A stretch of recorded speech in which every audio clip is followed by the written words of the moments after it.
Hola, muy buenas noches. ¿Cómo se encuentran? Bien, profe, Buenas gracias a noches, Dios. profe. Bien. Bien, bien, todo Buenas muy bien. noches, Muchas profe. gracias. Hola. Hola, buenas noches. ¿Cómo van? Hola, profe, buenas noches.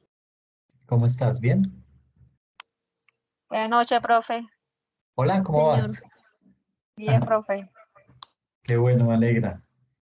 Bueno, simplemente avisos parroquiales. Recuerden que este fin de semana es la entrega del taller, del último taller, para aquellos que de pronto no aceptaron quedar eximidos o, o que de pronto no quedaron eximidos, entonces para que lo puedan entregar y también se va a realizar el examen. ¿Listo? Profe, Cuéntame, una Yuri. Sí, pregunta. Profe, una pregunta. sí. Es que por lo menos a mí no me ha llegado correo de quedar eximida o de presentar el examen. Por eso te iba a preguntar esta noche que si el profe no había enviado esos correos, porque a mí personalmente no me ha llegado. Bueno, A mí tampoco. voy a aprovechar a leer acá los que quedaron eximidos. Quedó eximida Jessica Paula Agudelo, Carmen Elena Spitia, Eurimar Güere, Lida Paula Herrera, Doris Montenegro, Aide Natalie del Rocío Moreno, María Elizabeth Mosquera, Luz Carimet Pava, Donovan Vázquez y Yuri Cristina Villalobos. Miércoles se me fue la mano.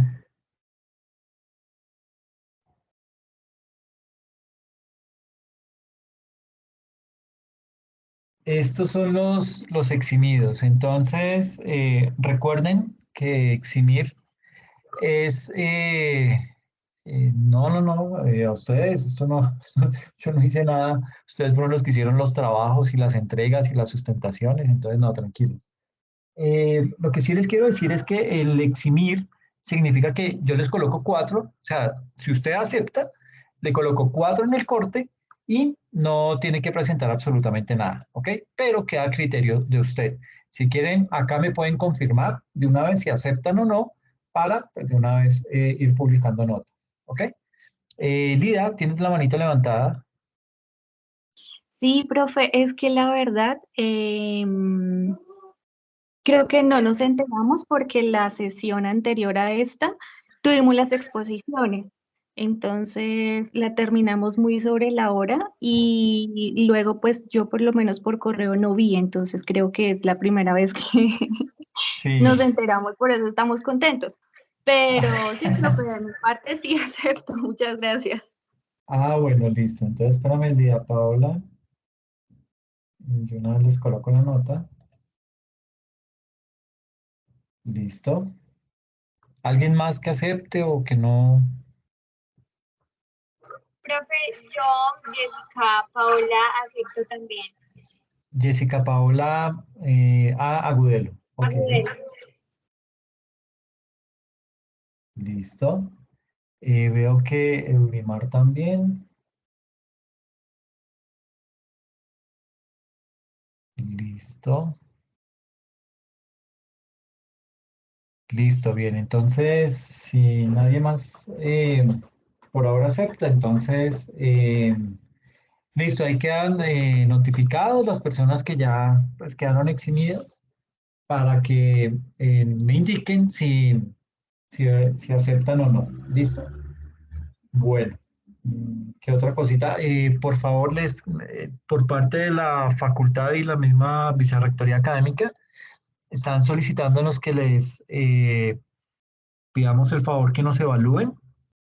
Entonces, si quieren tomarse en 5 minuticos para hacer la evaluación. Este proceso, ténganlo presente que es bastante importante para la universidad. ¿Por qué? Porque es que se conoce de primera mano cuáles son las eh, percepciones que ustedes tienen frente a nosotros como docentes. Entonces, vale la pena que lo expresen, vale la pena que lo comenten para que asimismo pues, la universidad pueda implementar planes de mejora. ¿Ok? Entonces, si quieren, tómense ahí 5 minuticos para hacer la evaluación y vamos saliendo de eso, ¿les parece? Yo no tengo acceso a esas evaluaciones, así que tranquilos. Por ese lado no hay problema, ¿bien?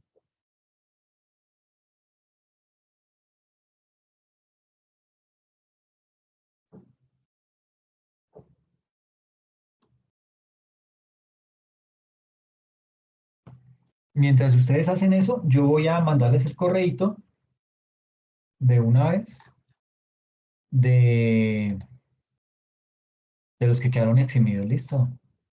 Los que ya me confirmaron no tienen que volverme a confirmar, esto es puro protocolo, ¿listo?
Listo, ya les acabé de enviar entonces el correo con la información de los que quedaron eximidos.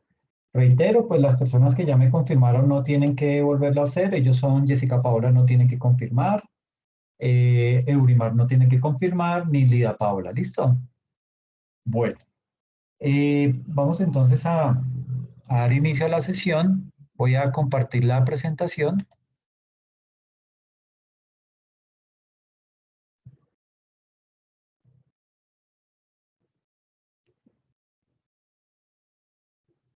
Listo. ¿Me confirman si están viendo ahí la diapositiva, por favor?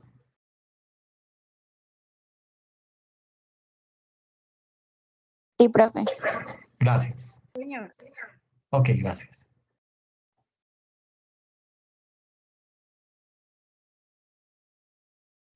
Entonces, básicamente esta noche pues vamos a hablar de un tema que es bien importante por todo lo que eso representa y básicamente pues vamos a hablar acerca de lo que son los precios de transferencia, ¿ok? Esos precios de transferencia pues digamos que tienen una relevancia bien importante al interior del componente tributario y sobre eso va a versar nuestra sesión del día de hoy. Entonces, la charla pues va a estar organizada en 6 ítems. Vamos a hablar acerca de unos antecedentes, de lo que es la definición y la naturaleza de los precios de transferencia, qué es un vinculado económico, cuál es el principio del operador independiente, qué es la definición de los precios de transferencia y cuáles son los métodos tradicionales o transaccionales de los precios de transferencia. ¿Listo?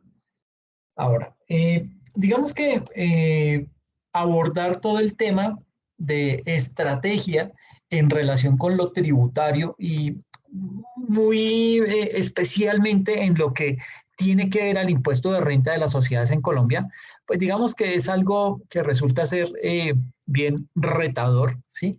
¿Por qué digo retador? Sobre todo retador en razón a lo que cambian las normas en nuestro país y sobre todo a la multiplicidad de decretos reglamentarios, de jurisprudencia, de doctrina, que pues es necesario tener en cuenta. Entonces recuerden que en promedio cada día en Colombia sacan 11 nuevas leyes. Bueno, leyes o decretos, ordenanzas, salen 11 cada día, ¿ok? Ese es el promedio. Entonces, partiendo de eso, digamos que como principio fundamental, pues debemos tener siempre presente que en ese juego tributario siempre habrá una opción ética para poder abordar y que esa estrategia no se suscribe solo a lo que es la disminución del impuesto, ¿sí? O sea, la planeación tributaria no va solamente o única y exclusivamente orientada a reducir el impuesto. Ese suele ser uno de los efectos de esa planeación tributaria, ¿sí? Obviamente si se programan y se soportan bien. Entonces, esa estrategia tributaria, digamos que se plantea desde varios frentes, como el conocer y el aplicar las normas de manera ética, el tener una contabilidad que ha sido llevada en debida forma, el presentar oportuna y adecuadamente las declaraciones tributarias, el hecho de pagar los impuestos en las fechas establecidas, también todo lo que tiene que ver con atender oportunamente los requerimientos de las entidades de control, entre muchos otros elementos. Todo eso conforma la planeación tributaria. Entonces, no solamente la planeación tributaria va orientada al tema de reducir los impuestos, ¿ok?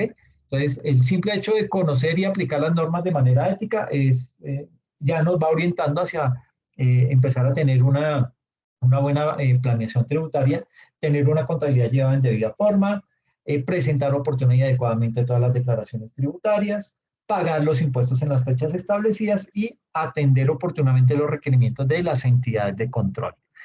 Y aquí digamos que es importante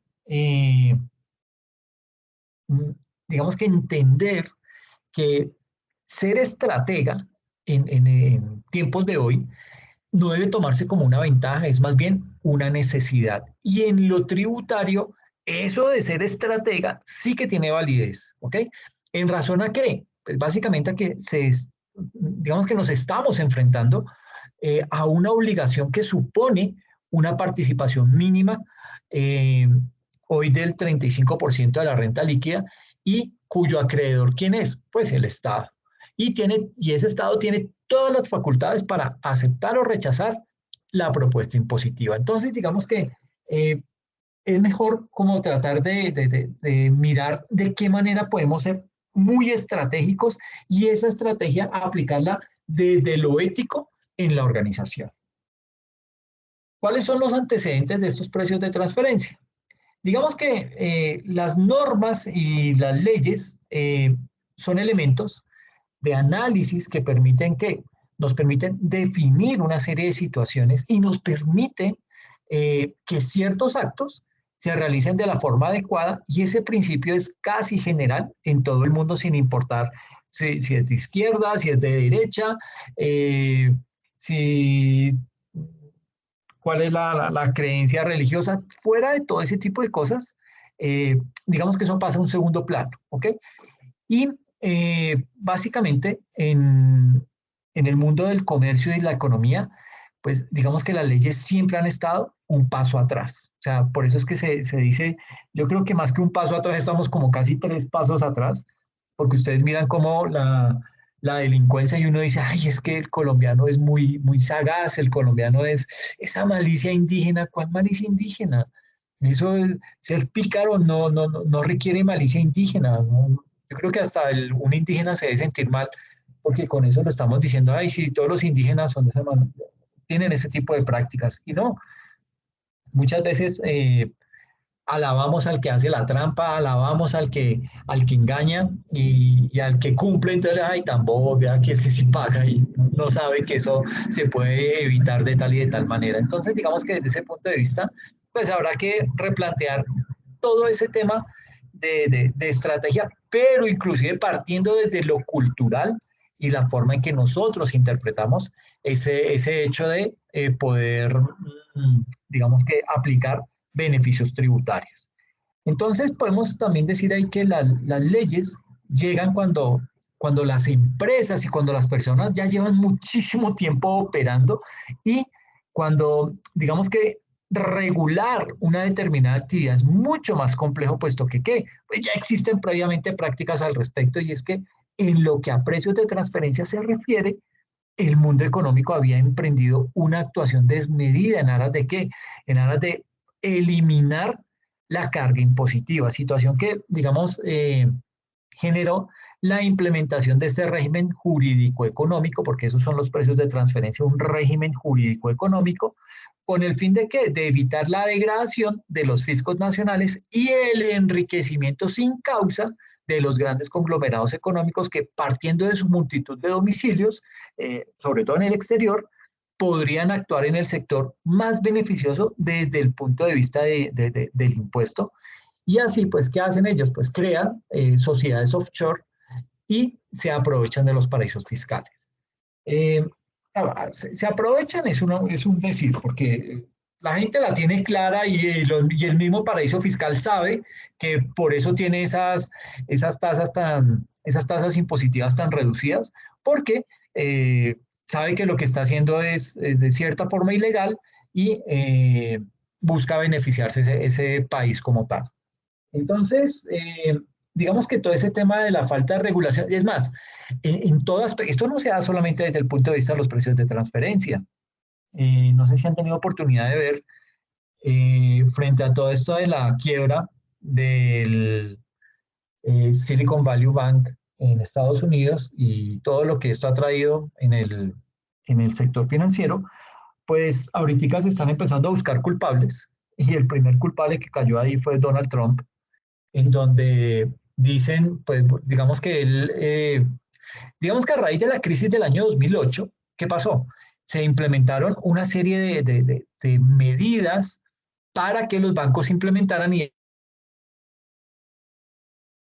muchísimo más control y se pudiera saber qué banco estaba en problemas para, de esa misma manera, que el Estado interviniera, sea para salvar los recursos de los ahorradores o para inyectarle capital, que por lo general la medida es esa, ¿sí?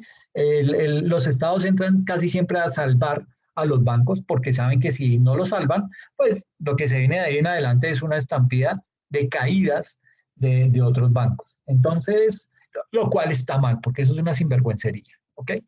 Y ya me empezó a poner bravo porque es que ese tipo de cosas lo molesta a uno. Es increíble que el Estado o los estados les salven a los que tienen muchísima plata y dejen morir a los ahorradores, que son los que siempre terminan pagando los platos rotos. Entonces, sucede que a raíz de esa crisis del año 2008, pues se creó el Basilea III, que es básicamente un documento que le fija a los bancos una serie de mínimos que debe cumplir para saber y poder determinar si el banco está en problemas económicos y financieros. Donald Trump, ¿qué hizo en su gobierno? Pues dijo, no, pero ¿qué nos vamos a poner a implementar ese Basilea III a entidades medianas y pequeñas? Eso apliquémoselo a los grandes, los medianos dejemos lo que hagan lo que quieran, ¿sí? ¿Y qué pasó? Levantó esa medida y el Silicon Valley Bank, tome, empezó a cometer errores, empezó a caer en problemáticas, se empezó a abrir un boquete fiscal, un boquete económico al interior del banco, hasta el punto en que no tenía cómo devolver la plata a sus ahorradores. Y esto, pues obviamente es lo que se ha desatado toda esta gran crisis económica que estamos viviendo ahorita, que pues parece que va a seguir, ¿sí? Ahorita se espera que caiga el First Republic Bank en Estados Unidos también. Parece que el Deutsche Bank también está en problemas. El Credit Suisse ya lo tuvo que adquirir otro banco. En fin, todo este tipo de situaciones, digamos que están derivando en un gran remesón económico y financiero, pero, y aquí voy a sonar conspiranoico, pero todo esto está buscando básicamente generar caos. ¿Para qué? Para que nos implementen la famosa CDBC. ¿Qué es la famosa CDBC? Una moneda digital que van a emitir los bancos centrales. ¿Sí? Básicamente eso, pues, ¿qué es una moneda digital? Y pues cuando uno habla de monedas digitales, por lo general, por lo primero que se va es por los Bitcoin. Y no, esto no es un Bitcoin. Un Bitcoin tiene un tope, tiene un límite, ¿sí? Esta moneda digital no. Entonces, pues básicamente lo que van a hacer es emitir esa moneda digital con el ánimo de que los bancos centrales puedan hacerle toda la trazabilidad a esas monedas, saber usted en qué se está gastando la platica, saber si está pagando impuestos, etcétera, etcétera. Y pues en principio, pues uno dice, bueno, pero pues, digamos que eso va a acabar la evasión, va a haber más plática para el Estado, chévere que los que no están pagando ahorita, pues que empiecen a pagar, ¿sí? Uno dirá, bueno, pues tiene su punto lógico y un punto hasta chévere, pero el inconveniente se empieza a crear cuando a ustedes le empiezan a decir, oiga, tenga cuidado porque es que está gastando mucho en sus salidas nocturnas o está teniendo unos gastos impresionantes a nivel de ocio, entonces mucho cuidado con eso. O en el peor de los casos, si usted de pronto tiene algún ahorro y no lo quiere gastar, le van a decir, oiga, vemos que tiene un dinerito ahí, esta moneda digital se vence, si usted no la gasta, se le va a vencer. Entonces, ese tipo de situaciones que en principio se ven, digamos que tienen un buen objetivo, en realidad no lo son, ¿ok? Esto lo que busca es tener más control sobre la ciudadanía, eh, tener mucha más, digamos que injerencia en en lo que es nuestra vida, y pues digamos que ahí ya es cuando el tema se pasa a otro renglón. Entonces hay que tener mucha precaución con esto. Básicamente, pues vuelvo y digo, todo esto que estamos viendo en estas últimas 2 semanas, pues es básicamente como allanando el terreno para decir, oiga, sí, definitivamente los bancos son la embarrada, no podemos seguir confiando en ellos, entonces vamos a crear la moneda digital y vamos a empezar a tener mucho más control sobre ese tipo de dinero. Entonces, pues, imagínense para dónde vamos. Pero bueno, cerrando el paréntesis, entonces básicamente en esta línea de tiempo, lo que vemos es que en el mundo, el primer país que adopta en su legislación fiscal los precios de transferencia fue Gran Bretaña y lo hizo por allá en 1915. Luego vino Estados Unidos en 1917, ¿sí? 1915 Gran Bretaña y 1917 Estados Unidos, y junto con estos se deriva lo que es, perdón, lo que es el incremento en el comercio y de toda la existencia de diversas partes vinculadas entre sí, que digamos que participaban en la actividad comercial, adquiriendo una mayor, digamos, relevancia hasta finales de la Segunda Guerra Mundial. Luego de eso, vino por allá en 1955, lo que fue la Segunda Guerra Mundial, y digamos que ahí el concepto de precios de transferencia surge simplemente como un instrumento preventivo y fue hasta después de la Segunda Guerra Mundial cuando digamos que ese concepto de precios de transferencia empieza a adquirir una importancia mayor. ¿Por qué? Porque sucede que después de la Segunda Guerra Mundial, los países que intervinieron pues quedaron devastados. Pregúntele a Japón, pregúntele a Alemania, eh, pregúntele a gran parte de Italia. Países que quedaron completamente destruidos y derrotados, ¿sí? Entre esos también Rusia, que pues si bien es cierto, gracias al apoyo de Rusia, se ganó la Segunda Guerra Mundial, también hay que ver que cuando Rusia interviene en guerras, eh, como que no le duele perder vidas humanas. Y mire nada más las bajas que ha tenido ahorita con la guerra de Ucrania, una guerra que se suponía que iba a ser muy fácil, y mire la cantidad de bajas humanas que ha tenido. Entonces, digamos que ese tipo de cosas son para reflexionar. Eh, y después de esa Segunda Guerra Mundial, pues obviamente el mundo comienza a mirar, bueno, ¿cómo nos recuperamos? ¿Qué vamos a hacer? ¿Cómo vamos a empezar a mejorar? Ya dejemos de pelear. Sí, porque ya pues salió con el par de bombazos atómicos, pues ya como que la gente dijo, bueno, ya ahora sí, yo como que hasta aquí llego, ya no sigamos molestando más con esto, paremos esa guerra, que eso no trae nada bueno, y ahora reconstruyamos. En ese reconstruir, pues obviamente comienzan las empresas también, otra vez vuelve su dinamismo y no vaya a pensar que es que hasta que desde 1915 fue que empezó a crearse el tema de comercio internacional o de integración entre países vía comercio. Eso viene desde hace mucho tiempo atrás, ¿ok? Viene como desde el siglo XVII, en donde los países en la medida en que empiezan a conocer todo el tema de los océanos y embarcaciones y todo esto, comienzan a abrir todo ese camino del comercio internacional y viene todo el intercambio de bienes y servicios por pagos y de esa manera pues digamos que se empieza a abrir otra ventana para obtener más beneficios cada uno de los países. Y la Segunda Guerra Mundial abrió eso.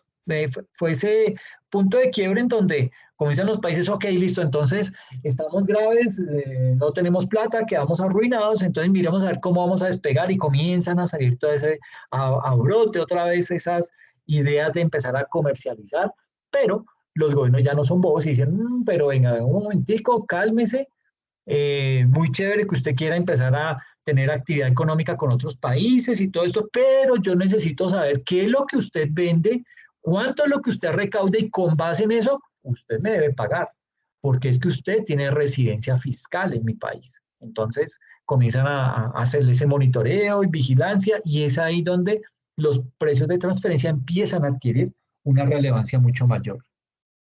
Luego, por allá en 1935, la ONU, digamos que el primer organismo multilateral que estudia el tema de los precios de transferencia es precisamente la ONU y lo hizo por allá en el año de 1935 y lo hizo dentro del foro de la Liga de las Naciones. Eso parece una película, parece el Salón de la Justicia, pero así se llamó la Liga de las Naciones, en donde se reconoce el principio de igualdad.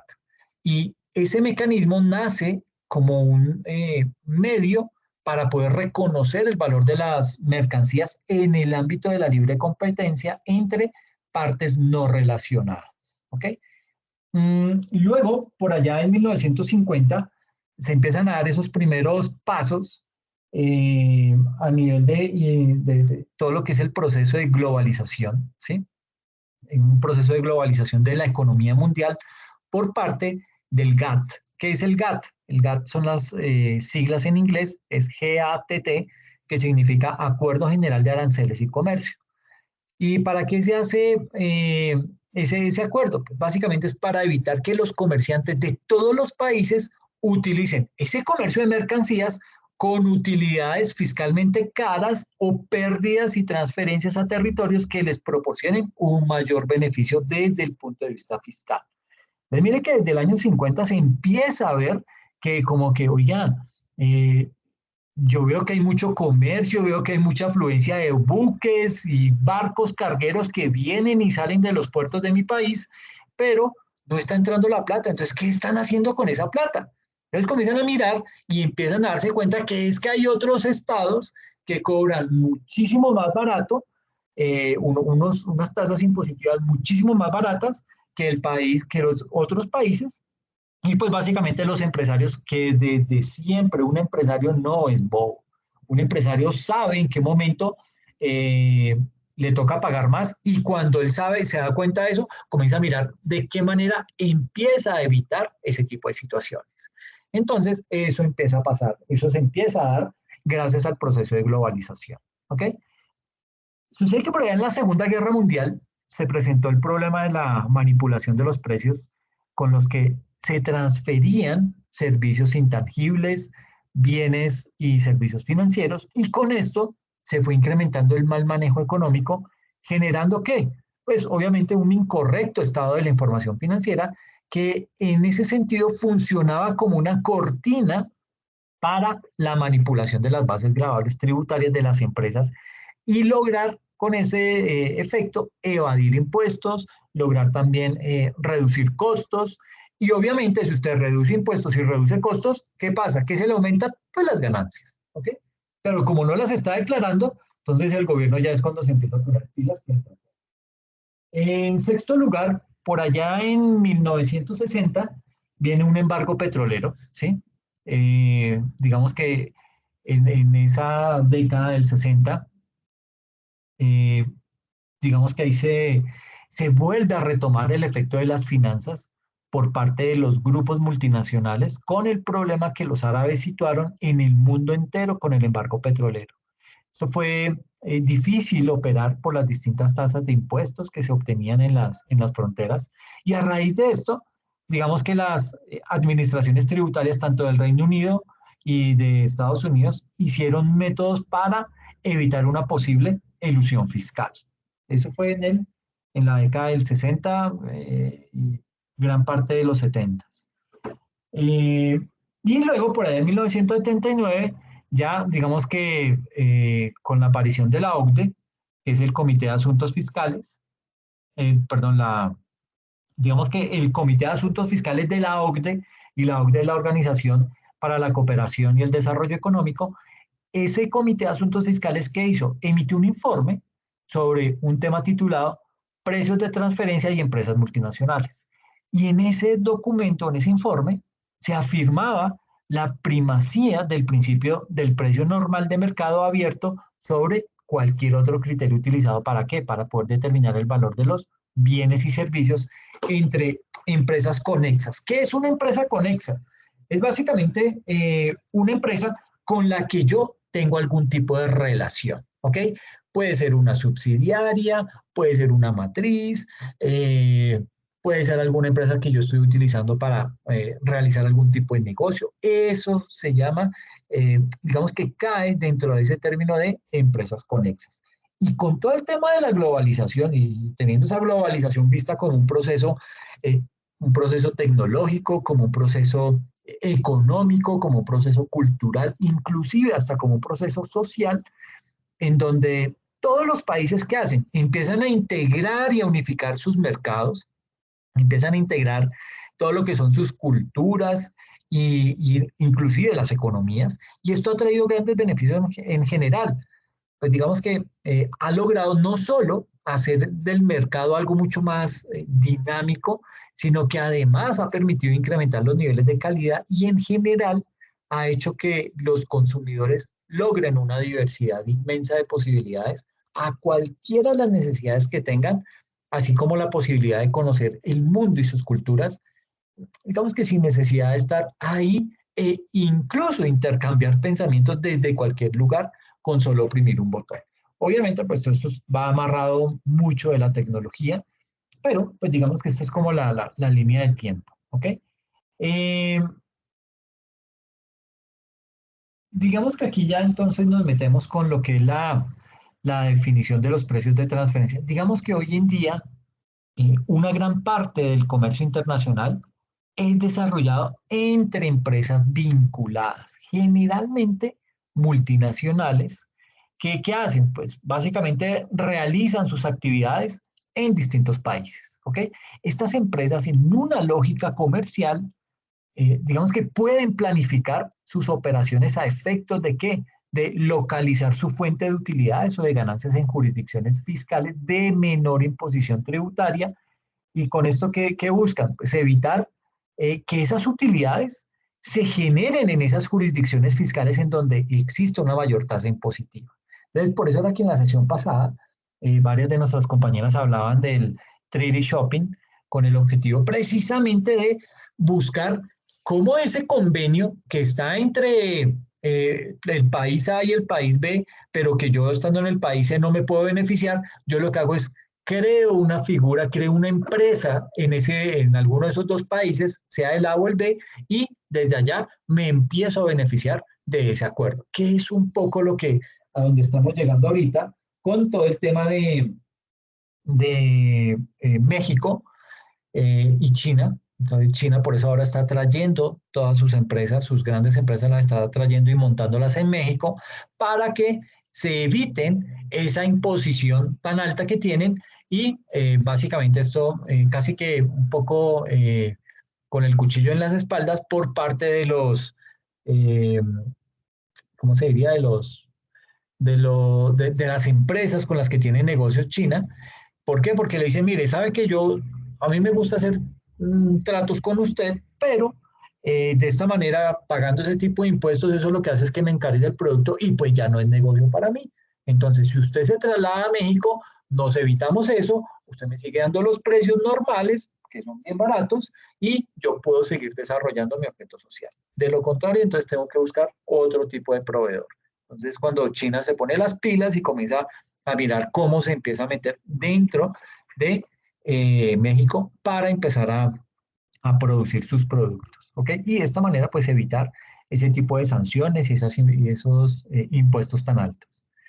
Entonces, digamos que en ese escenario es en donde la administración tributaria, digamos que empieza a ejercer el control de esas operaciones entre esos vinculados que pues no son fruto de las fuerzas del mercado y que las convierten a esas empresas o a esos vinculados económicos, las convierten en un instrumento o en un medio de reducción de sus cargas tributarias. Entonces, partiendo de eso, digamos que se puede afirmar de manera general que el estudio de los precios de transferencia tiene que ver con la valoración de carácter económico llevada a cabo sobre las transacciones comerciales realizadas entre empresas vinculadas, lo que pone en juego las utilidades obtenidas por las diferentes empresas y genera la posibilidad de trasladar beneficios y de una u otra a fin de maximizar el rendimiento de la inversión y minimizar la carga tributaria. Entonces, hemos hablado acá de empresas vinculadas y hemos hablado de vinculado económico, pero ¿qué es eso de un vinculado económico? Digamos que uno de los principales elementos o requisitos para la existencia de los precios de transferencia es precisamente esa vinculación económica. ¿Por qué es importante? Porque esa vinculación económica es la base o es la razón de ser del régimen de precios de transferencia. Y en ese sentido, es bien importante señalar cuándo existe vinculación económica con el fin de ¿qué? De entender los sujetos a quienes se les va a aplicar el tema de los precios de transferencia. De ahí que es la ley la que presenta los presupuestos de la vinculación económica o partes relacionadas, eso está digamos que en el Código de Comercio, está en el Estatuto Tributario, está en la Ley 223 del año 95, digamos que eso está normatizado al interior de nuestro país. Esas normas de las que les hablo, del Código de Comercio, del Estatuto Tributario, de la Ley 223, esas normas nos indican que se consideran vinculadas a dos empresas bajo tres situaciones distintas. La primera se da cuando entre las dos empresas objeto de estudio exista un control común, ya sea porque una de las dos tiene mayoría de su participación accionaria en la otra, es decir, hay un control accionario por mayoría absoluta. ¿Qué es mayoría absoluta? La mitad más una, ¿sí? O porque dentro de la distribución accionaria nadie tiene mayor poder. O en que las dos sociedades están los mismos accionistas. Dicha forma de vinculación se conoce comúnmente como vinculación por control. Ese es el primer escenario.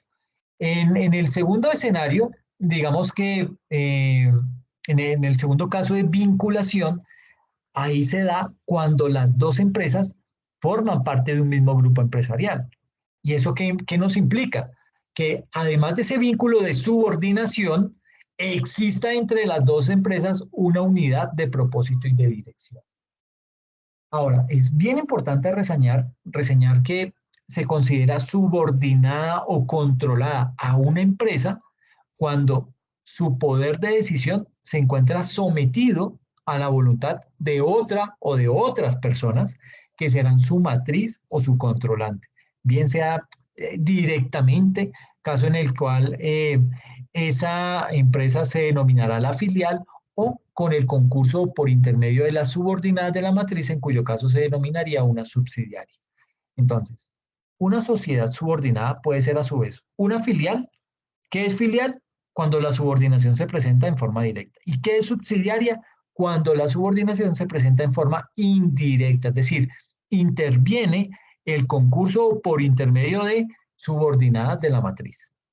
Y digamos que se habla de vinculación cuando una empresa vende el 50% o más de su producto o de sus servicios a otra empresa o a empresas vinculadas entre sí. Ese caso de vinculación es más amplio. ¿Por qué? Porque subsiste aun cuando las operaciones de venta y compra se haga a través de un tercero o independiente. Entonces, pues digamos que este tema es bien complejo, ¿sí? O sea, ¿cómo controla usted el tema de ese, o sea, con qué cara va a llegar usted a pedirle a otro país que le dé cuentas de qué empresas están a nombre de fulano o de sutano, si estamos a criterio de si ese país nos brinda esa información? Entonces es ahí cuando surgen esos convenios entre países en donde, digamos que lo que buscan es empezar a tener cruce de información para, con base en ese cruce de información, poder hacer seguimiento a esos ciudadanos que están desviando los recursos y se los están llevando para otros países. Entonces, digamos que según el estatuto tributario, ya con relación directa al impuesto, el estatuto tributario señala que la vinculación se da en los siguientes casos. En primera instancia, cuando la operación objeto del impuesto tiene lugar entre una sociedad matriz y una subordinada. En segunda instancia, cuando la operación objeto del impuesto tiene lugar entre dos subordinadas de una misma matriz. En tercer lugar, cuando la operación se lleva a cabo entre dos empresas cuyo capital pertenezca directa o indirectamente en un 50% o más a la misma persona natural o jurídica con o sin residencia en el país. Y en cuarto lugar, la operación se lleva a cabo entre dos empresas, una de las cuales posee directa o indirectamente el 50% o más del capital de la otra. En conclusión, la vinculación, visto como un elemento esencial, esa vinculación requiere de un análisis, pero un análisis específico sobre la forma en que se asocia o esa forma asociativa existente entre las empresas que realizan esas operaciones. ¿Para qué? Para poder verificar si no están relacionados por actos, si no están relacionados por contratos o por formas de control, porque si llegase a suceder de esa manera, serían unos sujetos obligados a presentar la declaración de precios de transferencia y poder analizar cada una de las operaciones que se realizan con estas empresas. ¿Ok? Y luego de esto viene entonces lo que se conoce como el principio del operador independiente o de plena competencia. ¿Ok? ¿Y esto a qué hace referencia? Pues digamos que cuando dos o más empresas independientes, ¿sí?, realizan operaciones entre ellas, los precios de los bienes o servicios van a ser el resultado natural de las fuerzas del mercado. O sea, eso no es que yo llego y digo, ay, sí, se lo vendo en tanto y usted me lo compra en tanto. No, eso es de acuerdo a lo que dicta el mercado, ¿ok? Ahora bien, cuando se trate de operaciones que son llevadas a cabo entre empresas vinculadas, ahí podría resultar influenciadas por la relación y el precio o ese margen de utilidad podría ya no ser el del mercado. ¿Por qué? Porque las condiciones pactadas entre esas partes no reflejan los mismos términos que acordarían empresas independientes. Entonces, en ese caso, el resultado final, ¿cuál va a ser? Pues la distorsión de las cargas impositivas, y esto pues obviamente afecta los ingresos tributarios de los países en los que se domicilan esas partes que están interviniendo. Entonces, es así como surge el principio rector en el tema de los precios de transferencia, que se conoce como el principio del operador independiente o principio de arm's length, y también llamado principios de plena competencia. Internacionalmente ha sido aceptado por muchos países, entre ellos Colombia, para fundamentar las relaciones fiscales entre los grupos multinacionales y las administraciones tributarias en el área específica de precios de transferencia.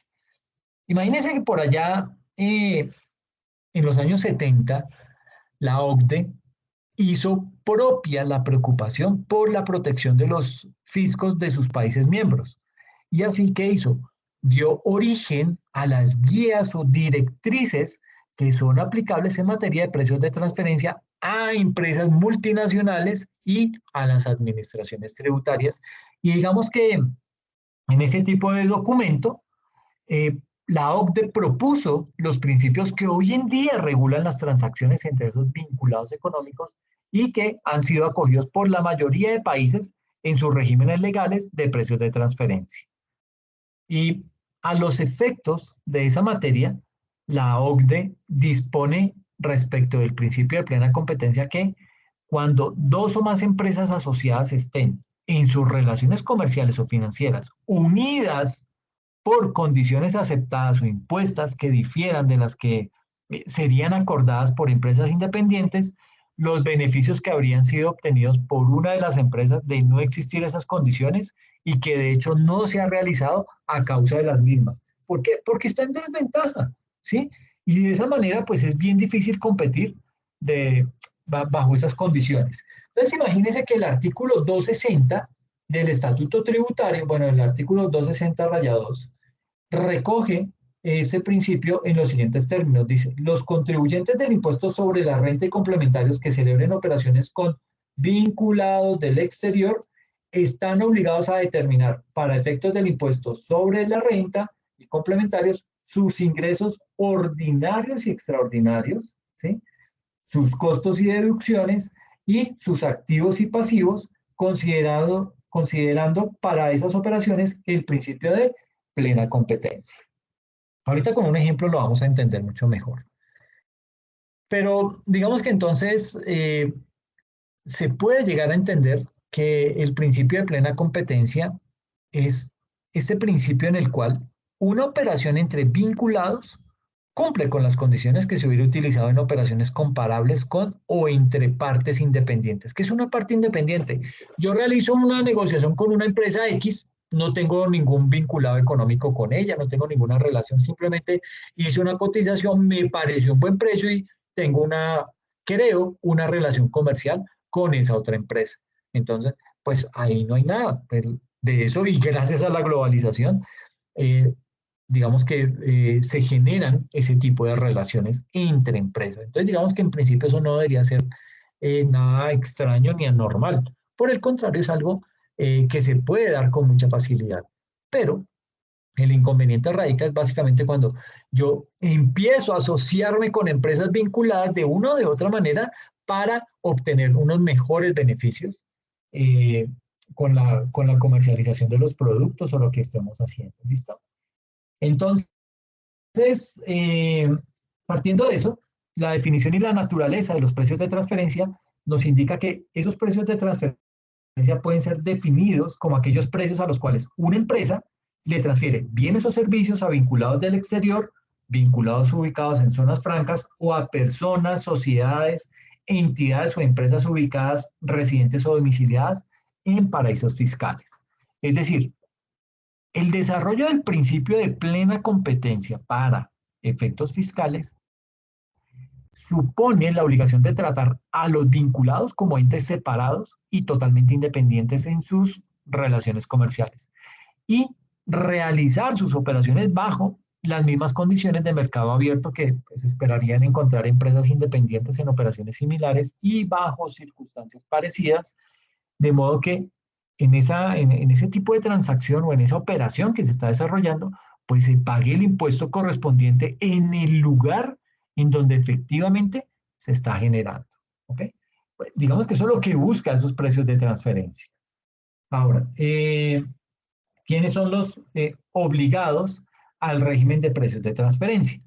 En términos generales, en términos macro, están obligados a cumplir con ese régimen de precios de transferencia los contribuyentes que cumplan con las siguientes condiciones.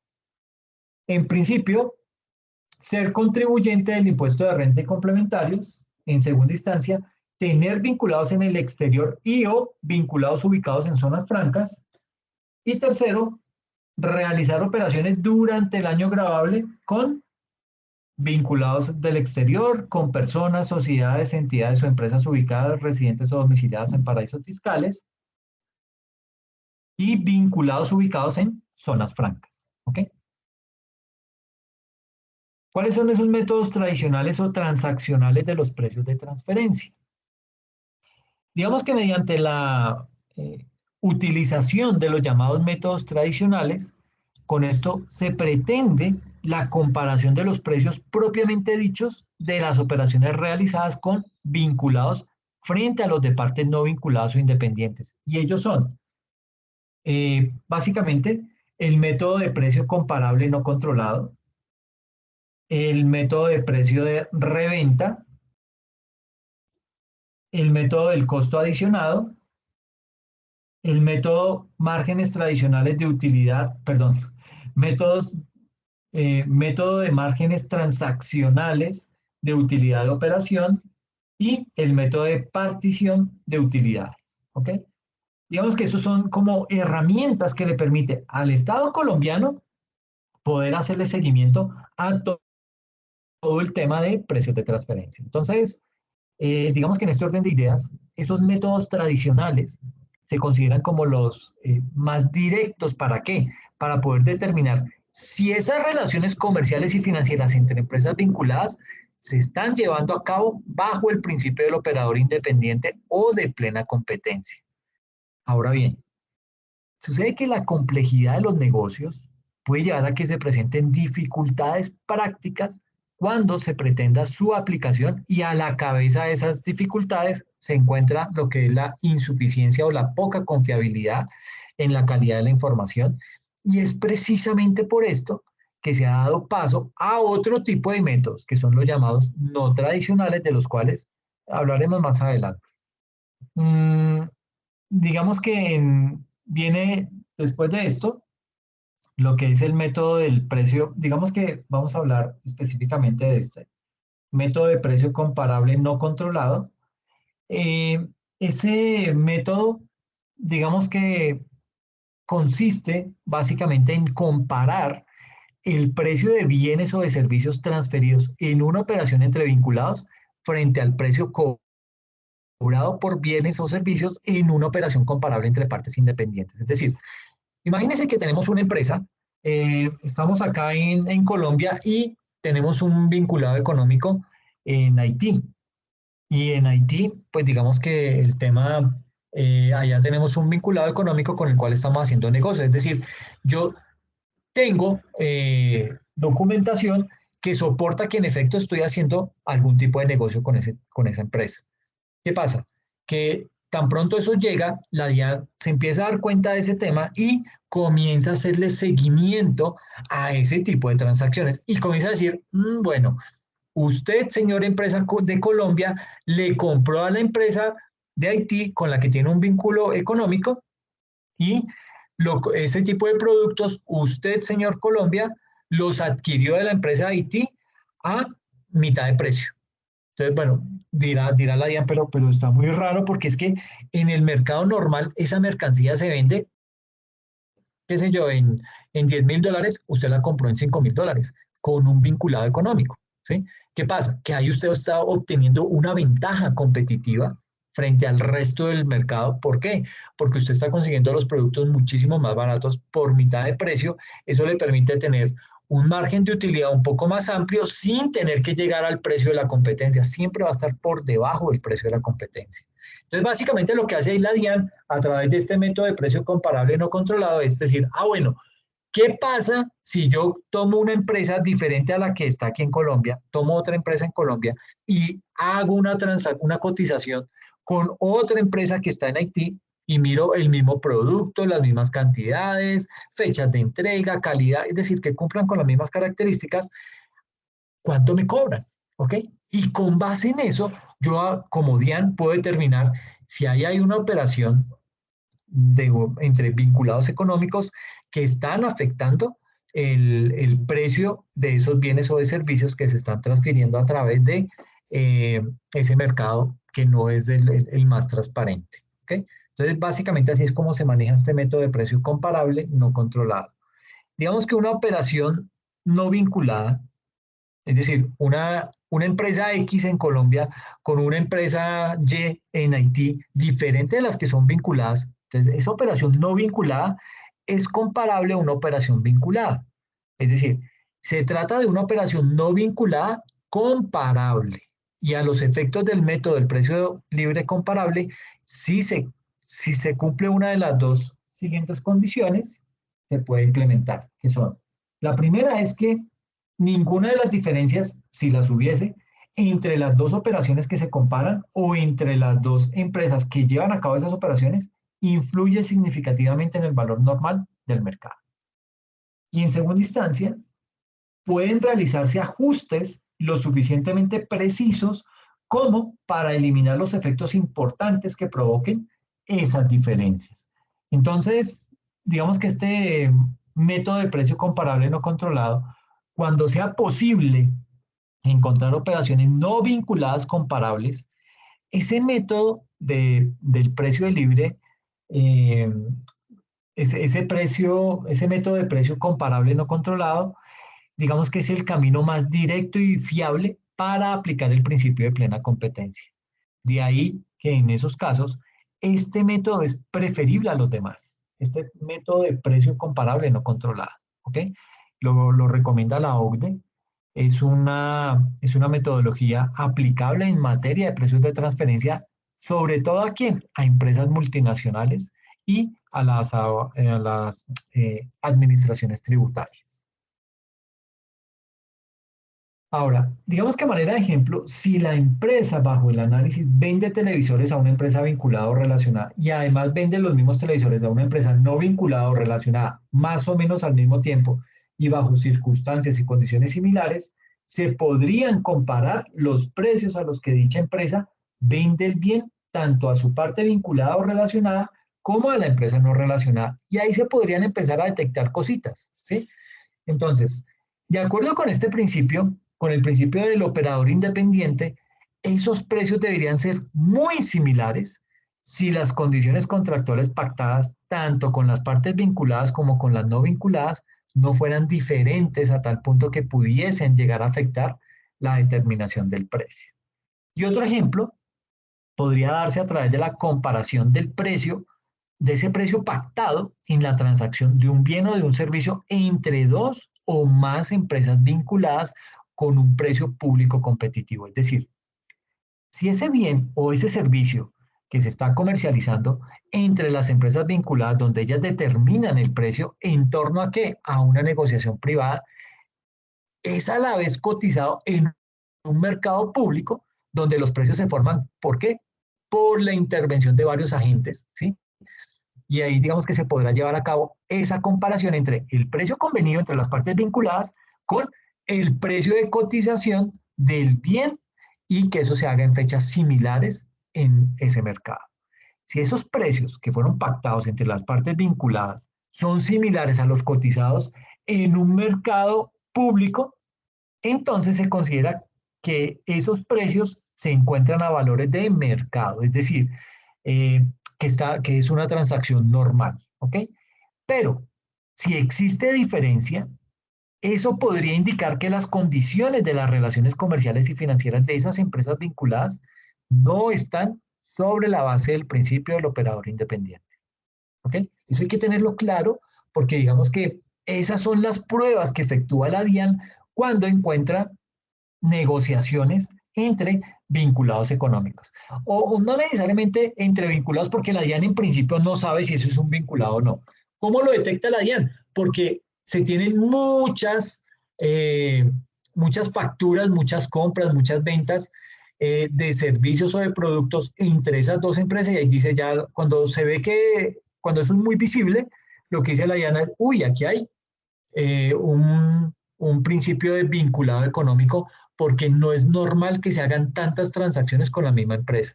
Y es ahí en donde la DIAN empieza a poner el ojo. ¿Ok? Entonces, digamos que la utilización de este método tiene como fundamento esencial que el poder considerar el precio que ha sido pactado entre esos bienes o esos servicios con o entre partes independientes, teniendo en cuenta en mayor grado las características atribuibles al producto que pudieran permitir un resultado más objetivo, como son la composición del producto o del servicio, la calidad del producto o del servicio, los términos de ventas, los intangibles asociados, el nivel de distribución y el mercado geográfico. Es decir, la aplicación de este método queda sujeta a la similitud de los bienes o servicios que se pretenden comparar. Es decir, yo tengo que buscar un producto que tenga la composición del producto o del servicio, que tenga la misma calidad, que los términos de venta sean los mismos, que los intangibles que estén asociados sean los mismos, que el nivel de distribución tenga las mismas características y que el mercado geográfico sea el mismo, con el ánimo de simular ese escenario en el cual existe esa negociación entre vinculados económicos y mirar si bajo ese mismo escenario se pueden sostener los mismos precios, pero entre empresas que no tengan ningún vínculo. ¿Ok? Entonces, pues digamos que es bien, bien interesante esta metodología. Y aquí entonces vamos a ver un ejemplo. Entonces tenemos acá una empresa A, una empresa A que está ubicada en un país XX. Es difícil no descubrir cuál es ese país. Y digamos que esa empresa A, que está ubicada en ese país XX, compra a un vinculado económico que tiene en el país Y, es decir, aquí esta empresa A, que está ubicada en Colombia, decide comprarle a un vinculado económico que se llama la empresa B, que está ubicada en Alemania. Entonces, esa empresa le compra a este vinculado B, digamos que le compra sal para el consumo animal. ¿Listo? Ahora, ¿qué pasa? Que esta empresa A, compra sal para el consumo animal eh, digamos que le compra esa sal para consumo animal y se la compra a este otro proveedor independiente. Entonces, digamos que esta empresa A tiene dos proveedores. Voy a borrar esto. Entonces, esta empresa A, le compra a la empresa B, que es con la que tiene un vínculo económico, ¿ok? Pero también le compra, de pronto esta empresa B no le alcanza a surtir toda la sal que necesita y entonces, ¿qué dice? Voy a comprárselo a un proveedor independiente, pero que está ubicado en el mismo país, ¿ok? Están en Alemania ambos, tanto el vinculado económico B como el proveedor independiente C, ¿ok? De esa misma forma, entonces, acá en Colombia, esa empresa A, digamos que en Colombia existen estas dos empresas. Existe la empresa D y existe la empresa E, ¿sí? Son dos empresas nacionales que realizan la misma operación con el mismo tipo de producto y no tienen ninguna vinculación económica con la empresa A. Estas son empresas totalmente independientes que están ubicadas en Colombia y se pregunta la DIAN, bueno, ¿por qué esa empresa A, si está importando sal para el consumo animal, por qué no la compra acá en Colombia si hay dos empresas que la suministran, hay dos empresas que la venden? Entonces, digamos que ya la DIAN como que comienza a sospechar. En este caso, se podría llegar a comparar el precio de venta entre la empresa A, ¿sí? Entre esta empresa A, ¿con quién? Con su vinculado económico B, ¿sí? Digamos que es el primer ejercicio que se debería hacer. Comparar ese precio de venta entre A y B, ¿con qué? Con el precio pactado entre A y C, ¿ok? Entre estos dos. ¿Okay? Entonces yo podría en principio comparar esos dos precios. ¿Por qué? Porque es que cumplen las mismas condiciones. Una empresa colombiana le está comprando a una empresa que está ubicada en Alemania. ¿Ok? Que una tiene un vínculo económico con la empresa y la otra no tiene ningún vínculo. ¿Ok? Entonces comparemos precios. ¿A usted cómo le está vendiendo la sal para consumo animal a la empresa A? Y usted, señor proveedor independiente C, ¿a cómo le está vendiendo la sal para el consumo animal a la empresa de Colombia? Entonces, comienza a mirar ese escenario, la DIAN, y con base en eso comienza a tomar decisiones, a encontrar similitudes y a encontrar incongruencias y dice, ok, ¿por qué con el vinculado económico B usted tiene un mejor precio que con el proveedor independiente C? No tiene ningún sentido. Se supone que son empresas que están ubicadas en un mismo país, en Alemania, que las rigen las mismas condiciones del mercado, porque entre ustedes dos no rigen esas mismas condiciones. Entonces, aquí hay que tener en cuenta varias cosas. No es simplemente que yo encontré una empresa allá y, sí, entonces mire que ella lo vende más caro y la empresa con la que tiene vínculo económico es más barato. No, yo voy a tener que medir otro tipo de características.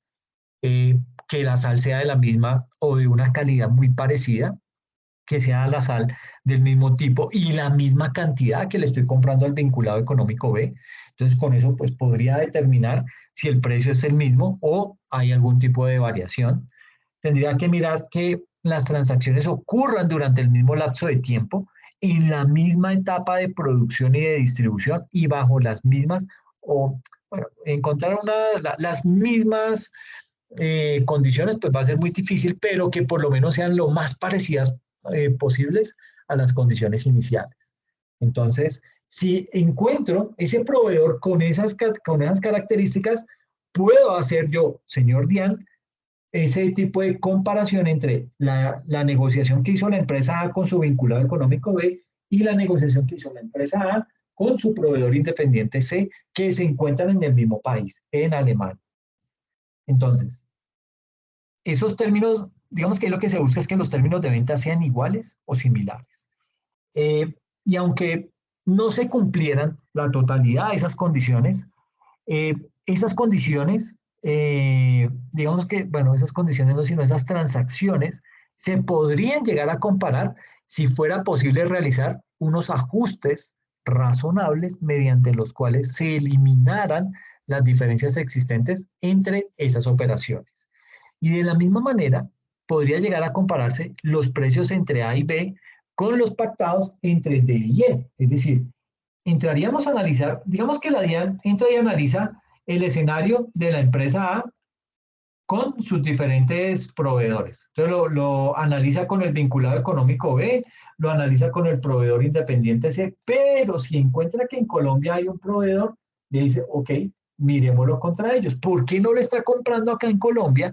¿Por qué quiere incurrir en temas de fletes y de gastos de nacionalización? Si acá en Colombia hay dos empresas que venden el mismo producto. Entonces, ahí la DIAN, ¿qué hace? Comienza a comparar los precios entre A y B con los precios que han sido pactados entre D y E, ¿ok? Y ahí, digamos que la DIAN también tiene que mirar que, que sea evidente que se cumplan otros requisitos. ¿Requisitos como cuáles? Que ambos productores estén en un mercado igual o similar, que ambos compradores estén en un mercado igual o similar, que las transacciones ocurran durante el mismo lapso de tiempo, en la misma etapa de producción o de distribución y bajo condiciones iguales o similares. Y en último, que los términos de venta sean iguales o muy similares. Ahora, aunque no se cumplieran todas las condiciones, esas transacciones se podrían comparar si fuera posible realizar unos ajustes razonables mediante los cuales se eliminarán la diferencia o las diferencias existentes entre esas operaciones. ¿Ok? Pero ese es más o menos el ejercicio que hace la DIAN entre empresas para poder determinar, primero, si existe una relación entre vinculados económicos y en segunda instancia poder determinar el precio. ¿Ok? Si el precio que le está dando el vinculado es más favorable, pues obviamente la empresa le va a vivir comprando solamente al vinculado económico B, ¿sí? Descuidando al proveedor independiente C y a las empresas propias que están acá en Colombia. ¿Okay? Entonces veamos un caso un poquito más complejo de este tipo de operaciones. Sucede que cuando hablamos a nivel de operaciones transnacionales, es común en el mundo de los negocios que se den ese tipo de transacciones, ¿sí? O sea, esas operaciones transnacionales son muy comunes. ¿Por qué? Por la globalización. ¿Ok? Entonces, en la medida en que se vuelve muy común ese tipo de operaciones transnacionales, digamos que han sido constantemente utilizadas para realizar también esquemas de planeación que han llevado a los estados a ser mucho más restrictivos. Porque se han dado cuenta que cuando hay negociaciones entre vinculados económicos en el exterior, pues se puede dar para un tema de planeación tributaria agresiva. Entonces, aquí surge una pregunta y es, ¿por qué sucede eso? ¿Por qué las operaciones transnacionales son consideradas una herramienta de planeación tributaria agresiva? Entonces, vamos a verlo con el siguiente ejemplo. Tenemos una compañía en Colombia, ¿sí? En donde se tienen unos ingresos de, digamos que unos 100 millones de pesos. Tuvimos de ingresos, ¿ok? Y tengo unos costos muy bajitos, de apenas 10 millones de pesos, ¿sí? Entonces, pues suena raro, ¿no? Pero digamos que así lo tenemos. 100 millones de ingresos contra unos costos de 10 millones. ¿Y yo qué hago? Yo como empresario, yo me ideo la posibilidad de crear una fundación de interés privado. ¿Qué es una fundación de interés privado? Es una entidad a la cual su fundador dota de un patrimonio destinado a la realización de los objetivos indicados en el documento de constitución, y ese documento de constitución se denomina una acta fundacional. ¿Y qué hago? Creo esa fundación de interés privado en Panamá. ¿Ok? Entonces, tengo esa fundación de interés privado en Panamá, que pues, digamos que tiene unos beneficios tributarios bastante favorables. Y sucede que esa fundación en Panamá comienza a facturar y me añade 90 millones de gasto. ¿Ok? Mire, entonces tengo acá los ingresos que obtuve por 100 millones. ¿Ok? Y para obtener esos 100 millones de ingresos, incurrí en unos costos de 10 millones de pesos. Hasta ahí yo tengo 90 millones de utilidad y sobre 90 millones voy a pagar renta. Pero a la par digo, uy, pero esto no lo puedo hacer, porque es que si yo dejo ver estos 90 millones que me estoy ganando así de chévere, pues me va a caer la DIAN y me va a cobrar. Entonces, creo esa fundación en Panamá y allá hago que esa empresa, esa fundación me reporte unos gastos de 90 millones de pesos. ¿Sí? Ahora, ¿cómo se logra esto? Sucede que tengo una marca muy valiosa y los derechos los tiene esa fundación de interés privado en Panamá. Entonces, cuando hacen el análisis del estudio de precios de transferencia, digamos que pasan esos 90 millones, pero como la marca es un intangible, no hay punto de comparación que sea apropiado para realizar el respectivo estudio en donde yo pudiera comparar con otra empresa esos precios de transferencia. ¿Ok? Ahora, aparte de eso, esta fundación de interés privado yo la vuelvo irrevocable. ¿Qué significa irrevocable? Digamos que la vuelvo irrevocable con un propósito puntual y es que yo no figure como beneficiario efectivo y la DIAN no se dé cuenta que esto es una entidad mía y cuyo propósito es sacar el dinero de Colombia. ¿Ok? Esto pasa y esto es un caso de la vida real. ¿Ok? Ahora, yo soy el dueño de esa fundación de interés privado en Panamá, ¿sí? En teoría, ¿sí? Y soy el dueño de la compañía de la empresa colombiana S.A. en nuestro país. Entonces, ¿qué pasa en este caso? Esa transacción puede pasar. Puede ser que la DIAN me diga, ok, no tengo cómo tumbarle ese esquema, ¿m? Pero entonces ese tipo de estrategias son muy bien diseñadas y son muy robustas. ¿Por qué? ¿Por qué lo digo? Porque lo que se busca es que yo como empresario me lleve la renta fuera de Colombia. ¿Por qué? Porque al final del ejercicio, esos 90 millones de mi renta, esos 90 millones de gastos me van a dar una renta líquida de cero. ¿Ok? Los 90 millones se transfieren ¿a dónde? A Panamá, y allá en Panamá yo pago cero impuestos. ¿Ok? Y además estoy sacando todo el partido del dinero que como organización hemos obtenido. Entonces, ¿qué beneficios fiscales tiene? Básicamente, el hecho de, perdón, estos beneficios fiscales que tiene esa actividad, digamos que me trae que la ley dispone que están exentos de todo impuesto, contribución, tasa, gravamen o tributo, cualquier clase o denominación en Panamá, los actos de constitución, modificación, extinción de la fundación, así como los actos de transferencia, transmisión o gravamen de los bienes de la fundación y la renta proveniente de dichos bienes o cualquier otro acto sobre ellos, siempre que tales bienes constituyan bienes situados fuera de Panamá, dineros depositados por personas naturales o jurídicas cuya renta no sea de fuente panameña o no sea gravable en Panamá por cualquier causa, o acciones o valores de cualquier naturaleza emitidos por sociedades cuya renta no sea de fuente panameña o cuando su renta no sea gravable en Panamá por cualquier causa, aun cuando tales acciones o valores estén depositados en la República de Panamá. Entonces, mire los beneficios que tiene el montar esa fundación allá en Panamá. Y como este tipo de actividades se han convertido tan comunes, pues de ahí Panama Papers, Panamá no sé qué, Panamá sí sé más. Entonces comienza a existir cosas como que hay que mirar que la marca como intangible se analice desde la perspectiva de la generación de valor desde eh, lo que son los precios de transferencia.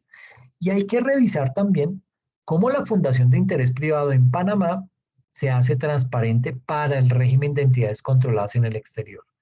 Hay que mirar cómo ese beneficiario efectivamente lo conozca la DIAN y ahí aparecen temas como el famoso CRS. Eh, Ese CRS es el estándar común de reporte, ¿sí? Que fue desarrollado en respuesta al llamamiento de los líderes del G20 y fue aprobado por el Consejo de la OCDE el 15 de julio del 2014. ¿Y ese estándar qué hace? Insta a las jurisdicciones a obtener información sobre sus instituciones financieras y a intercambiar automáticamente esta información con otras jurisdicciones de forma anual. ¿Ok? Este estándar define el tipo de información financiera que se debe intercambiar, las instituciones financieras llamadas a transmitir dicha información, los distintos tipos de cuentas, los contribuyentes que están implicados, como también todo lo que son los procedimientos de diligencia común que son razonables que las instituciones financieras deban seguir. Entonces, digamos que para combatir este tipo de figuras, pues crearon este estándar, que es un estándar común de reporte y que pues ya lo tiene Colombia con Panamá implementado. Pero imagínense cuántos países hay en el mundo.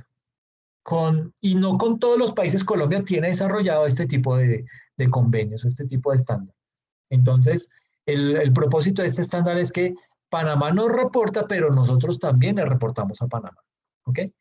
Y pues obviamente Panamá se va a sentir porque son recursos que se le van a ir del país, son recursos que eso es plática que de pronto va a dejar de percibir y digamos que eso va a hacer que esos capitales se fuguen de Panamá. Y en este estándar hay que procurar que yo como empresario pague los impuestos que tenga que pagar en Colombia. ¿Por qué? Porque yo soy residente fiscal en Colombia y me compete pagar ese tipo de impuestos allá en mi país. ¿Ok? Estrategias como estas que acabamos de ver, digamos que hacen que el mundo se vuelva más complejo. ¿Por qué? Porque puede ser que aparezca una norma que me diga que si la marca la formó en Colombia, la DIAN, no nos acepte esa deducción. ¿Por qué? Porque yo me llevé la marca para Panamá. Entonces, ese gasto de 90 millones ya no es deducible y mi renta líquida vuelve a ser de 90 millones. Y aparte de eso, la retención en la cuenta y el régimen S, digamos que tiene por objetivo que los residentes fiscales colombianos paguen el impuesto de renta que se genera por los ingresos pasivos que han sido obtenidos por las entidades controladas extranjeras y aplica a entidades controladas en cualquier jurisdicción y no solo aquellas que están ubicadas en países de baja imposición. Entonces, básicamente, ese régimen S puede hacer que suba esos 90 millones y los declara usted como colombiano. En ese escenario, fíjese cómo la gran mayoría de cosas que se incluyen en la legislación tributaria de Colombia tienen como propósito el de prevenir que estas prácticas sucedan. ¿Ok? Ahora bien, lo que sucede es que no siempre las operaciones transnacionales resultan ser transparentes y la DIAN por eso es que desconfía de ese tipo de operaciones transnacionales. Por esas razones que los temas de esas operaciones transnacionales empiezan a cobrar mayor relevancia cuando hacemos planeación tributaria. ¿Ok? Esto es por mostrar una. Eso hay infinidad de operaciones de planeación tributaria agresiva. Dentro de los elementos que debemos tener en cuenta cuando realizamos operaciones transnacionales es verificar si existen convenios que eviten la doble imposición. De esto también hablaron nuestras compañeras en las exposiciones. Y en este punto específico, digamos que Colombia ha realizado varios convenios de doble imposición. En su gran mayoría, los ha realizado bajo el modelo de convenio de OCDE. Se llama modelo de convenio OCDE de doble imposición y tiene un convenio multilateral con la CAN, con la Comunidad Andina de Naciones, que es esa decisión 578. Este es un convenio muy particular, el de la Comunidad Andina de Naciones. Sucede que los modelos de convenio OCDE son unos modelos que están estandarizados y tienen como propósito prevenir la doble imposición, más no conceder ventajas para efectos de planeación tributaria de forma tal que haya una doble no imposición. Es decir, con ese tipo de modelo, la OCDE lo que hace es valida que si usted desarrolló una actividad bajo este modelo de convenio OCDE en otro país, pues que usted paga ya los impuestos y cuando traiga la platica hacia Colombia, sobre eso no vaya a pagar otra vez impuesto, porque ahí estaríamos cayendo en doble imposición. Usted pagó en ese país y ahora viene y paga acá en Colombia. No, lo que quiere la OCDE es solamente pague una vez. ¿Por qué? Porque ese tipo de doble imposición desestimula a los empresarios. Entonces dicen, no, pues qué ¿a qué me voy a hacer negocios a Uruguay si cuando traiga pago allá impuestos en Uruguay y cuando venga acá a Colombia pago impuestos por la plática que me quedó? Entonces estoy pagando doble impuesto. Entonces, eso es lo que busca el modelo de convenio OCDE, que solamente se pague impuesto en donde se generó esa renta y lo que le sobre lo traiga al país y por eso no pague impuestos. ¿Ok? Frente al tema de la decisión de la CAN, esa decisión de la CAN tiene como propósito realizar lo mismo del modelo de convenio OCDE, sin embargo, en la práctica tiene unos efectos tributarios que al final de cuentas pueden terminar siendo nocivos para una operación entre contribuyentes. Sucede que la decisión andina de la CAN establece lo siguiente, y es que esa decisión andina de la CAN es un convenio en virtud del cual los residentes de los Estados miembros son gravados únicamente en el país donde obtienen el ingreso de fuente de ese país, es decir, es un convenio basado en la fuente. Vuelvo y digo, Yo fui, hice un negocio a Perú y en Perú me cobraron, desarrollé la actividad empresarial, pagué una retención en la fuente del 15%. Ese 15% es para mí mi declaración de renta allá en Perú, ¿ok? Yo cuando traiga lo que me sobró, ese otro 85% de los ingresos, los traigo acá a Colombia acompañado de esa declaración de retención en la fuente o de declaración de renta y la presento acá y digo, mire, yo desarrollé tal actividad que fueron 100 millones de pesos, pagué allá 15 y aquí traigo 85 millones. Para que sobre esos 85 millones yo los declaro, pero que no me cobren por eso, ¿ok? Que no me van a aplicar retención en la fuente porque estaríamos cayendo en doble tributación, ¿ok? Y eso es lo que se busca con este tipo de modelos y de convenios entre países, ¿ok? Entonces, veamos un ejemplo. Imaginémonos, y ya con este ejemplo los dejo libres, ¿ok? Imaginémonos que tenemos la siguiente circunstancia. Una empresa colombiana va a Perú, ¿sí? Entonces, mire, llegó allá, la empresa colombiana llegó de un momento a otro a Perú y dentro de Perú desarrolla unos servicios a favor de una entidad peruana, ¿sí? O sea, presta unos servicios que ascienden a 100 millones de pesos. Entonces, por haber desarrollado esos servicios, recibió unos ingresos de 100 millones de pesos, ¿ok? Colombia ha entendido que esos 100 millones de pesos son una renta exenta, ¿ok? Y si lo vemos desde la perspectiva de todo lo que hemos hablado en esta sesión, esos ingresos de renta exenta sí son trasladables a los accionistas cuando estamos hablando de un vehículo societario. Esto está señalado en el artículo 49 del Estatuto Tributario. Entonces, ¿qué sucede? Que quien tiene la facultad quien tiene la facultad de grabar, en este caso Perú, y Perú, ¿qué me va a decir? Grábelo vía retención en la fuente. Por ejemplo, supongamos que la retención en la fuente es del 10%. Es decir, la entidad peruana a la que le facturó unos servicios de 100 millones, me retuvo 10 millones y me consignó 90 millones. Y quedé con un impuesto sobre la renta de 10 millones en Perú. Entonces, aquí yo estoy pagando en Colombia una tarifa, bueno, del 32%, esto ya es del 35%, venga, lo arreglo de una vez.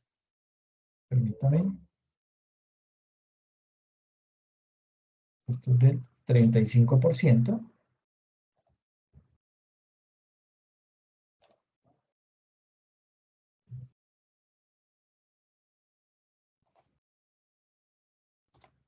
Entonces, imagínense, estoy pagando en Colombia un impuesto del 35%, mientras que en Perú tan solo del 10%, ¿ok? Entonces, pues me resulta muchísimo más rentable hacer ese tipo de negociaciones con países que pertenecen a la Comunidad Andina de Naciones. Si esta operación no hubiera sucedido entre miembros de la CAN, esos 10 millones del impuesto sobre la renta serían un descuento tributario, pero como para la entidad colombiana eso es renta exenta, esos 10 millones son el impuesto final. ¿Ok? Y eso lo dice el artículo 49 del Estatuto Tributario que habla acerca de la determinación de los dividendos y participaciones no gravados. Y dice, tomará la renta, bueno, perdón, cuando se trate de utilidades obtenidas a partir del 1 de enero de 2013, para efectos de determinar el beneficio de que trata el artículo anterior, la sociedad que obtiene las utilidades susceptibles de ser distribuidas a título de ingreso no constitutivo de renta ni ganancia ocasional, utilizará el siguiente procedimiento. Primero, tome la renta líquida gravable más las ganancias ocasionales gravables del respectivo año y le va a restar el resultado de tomar el impuesto básico de renta y el impuesto de ganancias ocasionales liquidado por el mismo año gravable, menos el monto de descuentos tributarios por impuestos pagados en el exterior correspondientes a dividendos y participaciones a los que se refieren los literales A, B y C del inciso segundo del artículo 254. Y ahí viene toda la descripción de ese procedimiento que se debe desarrollar para poder liquidar bien esa ganancia ocasional. ¿Ok? ¿Saben qué? Miremos este último, a ver si de pronto nos queda un poquitico más claro. Supongamos que mi empresa colombiana va a Perú, ¿sí? Llegó a Perú, y allá prestamos unos servicios de 10 millones, ¿sí? Digamos que el costo de poder realizar de poder prestar ese servicio allá en Perú fue de 80 millones. Entonces, me quedó una utilidad de 20 millones, ¿sí? Eh, entonces, básicamente aquí me generó un impuesto de 10 millones, ¿sí? ¿Por qué? Porque le facturé 100 millones, sobre eso me retuvieron 10 millones, ¿sí? De retención en la fuente. Entonces, me están cobrando un impuesto de 10 millones sobre realmente una utilidad del ejercicio de 20 millones de pesos, ¿ok? En ese tipo de casos, me está diciendo que la tasa efectiva de tributación fue del 50%. ¿Por qué? Porque pagué 10 millones y recibí 20 millones. ¿Ok? Entonces, dividir eso me da esa tasa efectiva de tributación del 50%. Y entonces usted se preguntará, bueno, ¿y ahí qué se hace? Pues aquí sería mejor no tener ese convenio. ¿Por qué? Porque en Colombia usted estaría pagando 35%, 32%. Usted estaría pagando el 35% en Colombia, mientras que en Perú lo están grabando con el 50%. ¿Ok? Y pues ahí ya deja de ser un negocio. ¿Ok? En ese tipo de casos, si se fijan, no nos sirve para nada el convenio y ese es un problema que tiene este convenio de la CAN. Es un convenio muy propio de nuestra región. ¿Ok? Entonces, digamos que hay que tener mucha, mucho cuidado frente a este tipo de convenios. No, no es simplemente que porque tengo esos convenios, entonces ya me voy a lanzar de una a realizar actividades o negocios con ese tipo de empresas. ¿Ok? Yo creo que dejémoslo por ahí. Básicamente no quería cerrar este tema de planeación tributaria sin hablar de esto. ¿Por qué? Porque es que si me meto al otro tema, vamos a hablar de lo que es el 3D Shopping, que ya pues nuestras compañeras hablaron claramente acerca de lo que es este tipo de convenio y las implicaciones que tiene. ¿Ok? Entonces, digamos que aquí tenía esta diapositiva, pero bueno, digamos que lo voy a dejar hasta ahí nomás. Eh, no sé si tienen de pronto alguna inquietud al respecto. Ah, hola Carmen, no me había dado cuenta que había saludado. Buenas noches. ¿Qué pasó? ¿Había más gente No, profe, ¿Perdona? que hasta el momento no, profe. Ok, perfecto. Listo, entonces, pues nada, les agradezco muchísimo la asistencia. Gracias por la buena disposición que tuvieron para con la materia en todo momento. Gracias por la calidad que tuvieron al momento de preparar los temas que les fueron eh, asignados para el tema de la exposición. Pues como todo, hubo unas muy buenas exposiciones, hubo otras que de pronto pues quedaron un poquito cortas, pero también hay que ver el factor tiempo. ¿Ok? Entonces, no puedo ser muy crítico cuando se le está pidiendo que de un tema tan complejo hable durante 15, por mucho en 20 minutos, cuando mire yo todo lo que me gasté para explicar solamente lo que hacen los convenios de doble tributación. ¿Ok? Entonces, pues nada, es básicamente agradecerles por todo el tiempo que dedicaron y recordarles que este fin de semana pues es la presentación del examen y del taller para aquellas personas que si bien fueron eximidas y no aceptaron, para que lo presenten y los que no pudieron quedar eximidos pues para que presenten ese tipo de actividad y el taller. ¿Ok? El examen va a estar habilitado el día domingo. ¿Listo? No sé si tienen alguna No, inquietud. gracias por todo. Ok, a ti, muchas gracias. Gracias, profe. No, a ti, muchas gracias. Cuídense mucho y pues estamos en contacto, ¿ok? Esperamos volvernos a ver más Gracias, adelante, profe, ¿no? por todo. Sí, ojalá nos volvamos a ver más adelante. Un gusto haberlos tenido por acá. Buenas noches. Ok, Donovan, que estés muy bien.